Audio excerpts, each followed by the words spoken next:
again? My word. I want to see you get out of this. Oh, all right.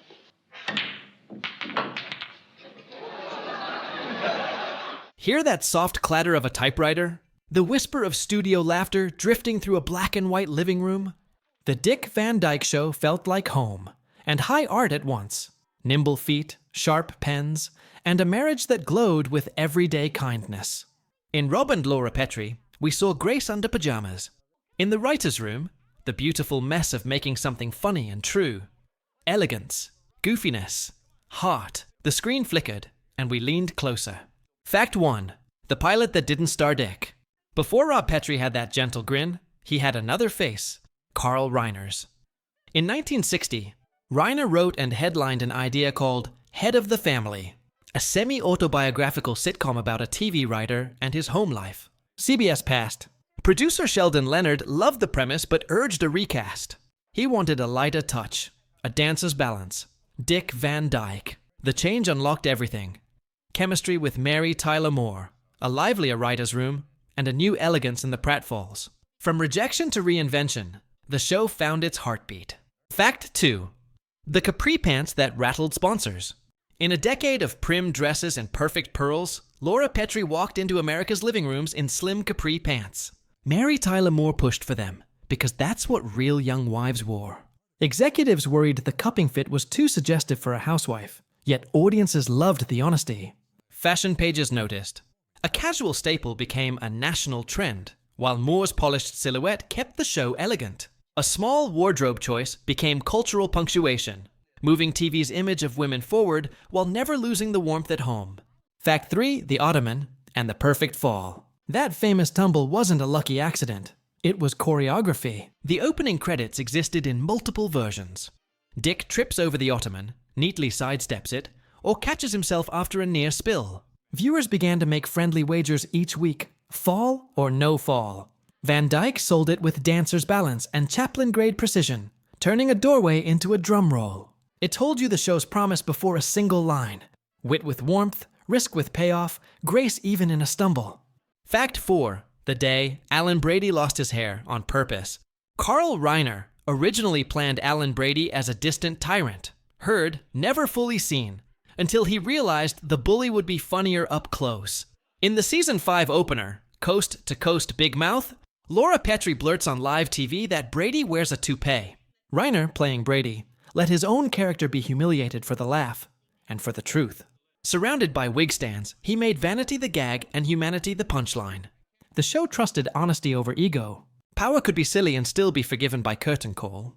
Fact 5. The night walnuts took over the living room. Surrealism slipped into suburbia on February 6th, 1963, when Rob dreamed of Kolak from the planet Twilo, and woke to a house covered in walnuts. The episode, It May Look Like a Walnut, yet winked at TV's eerie mood of the day, tipping its hat to the Twilight Zone and the era's sci-fi jitters. Danny Thomas appears as the alien who steals thumbs and imagination, childhood fear with a vaudeville grin. Mary Tyler Moore's glorious slide across a walnut-littered floor said it all. Risk, play, control. TV Guide later ranked it among the greats. Proof the series could bend genre without losing its warm heart. Fact 6. The longest laugh. That's My Boy. 1963. September 25th, 1963. Rob Petrie is convinced the hospital sent him home with the wrong baby. He invites the other parents over. Then the door opens. The couple is black. The audience explodes. One long, stunned, joyous laugh, so big they pause to let it live. It wasn't a cheap twist. It was a cultural jolt, handled with kindness. The scene punctured quiet boundaries on network TV, trusting viewers to feel the joke's humanity. Van Dyke later called it a favorite. A sitcom made a gentle stand, by simply telling the truth with grace. Fact 7. A writer's room built from real life. The show's beating heart, the on-screen writer's room, wasn't fantasy. Carl Reiner had lived it on your show of shows, and reshaped those memories into comedy that felt true. He told his staff to mind their own homes each week. What happened at your house? Real life first, punchline second.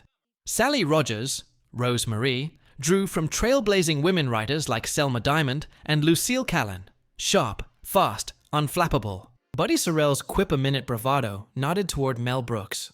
That's why the banter never felt canned. It sounded like work, friendship, and rivalry bottled in a single room. Fact 8.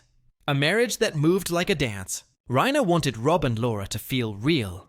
Equal partners who flirted, teased, forgave, and kept the beat. Censors still insisted on twin beds, so intimacy had to live in glances, timing, and the way they moved. Mary Tyler Moore's dancers training quietly shaped that marriage.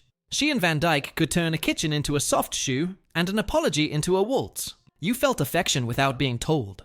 A progressive portrait inside conservative rules, letting tenderness do what a close-up could not. Fact 9. The neighbor who quietly directed the rhythm.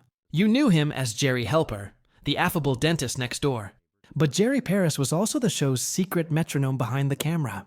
As seasons rolled on, Paris moved from supporting player to prolific director, shaping the series' airy pace and elegant blocking. He loved to let a joke breathe, staging scenes so Dick could cross a room, slip on a line, and land the laugh without a cut.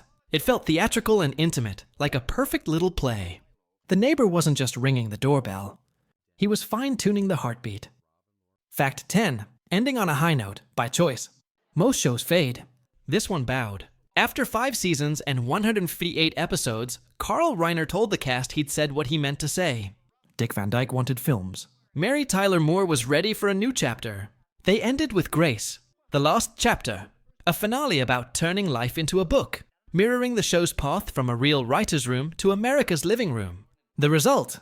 Armfuls of Emmys, including Outstanding Comedy Series 3 times, and a template for humane, literate comedy that respects its audience. Choosing to stop while it was still perfect. That was the final act of elegance. Step back and hear the rhythm. The dancers stumble over an ottoman. The click of real writers turning home into story. The hush before a live audience erupts into a historic laugh. This was Elegance and Mischief, a failed pilot reborn. Capri pants that shifted culture, walnuts rolling across a suburban floor, and a vain star joyfully surrendering his dignity for the best joke. It honored partnership, on set and on screen, through Jerry Paris's patient staging, Mary Tyler Moore's musical poise, and Dick Van Dyke's fearless grace. If this brought back the glow of that living room, like and subscribe, and tell us your favorite Petrie moment. Was it the ottoman or the walnuts?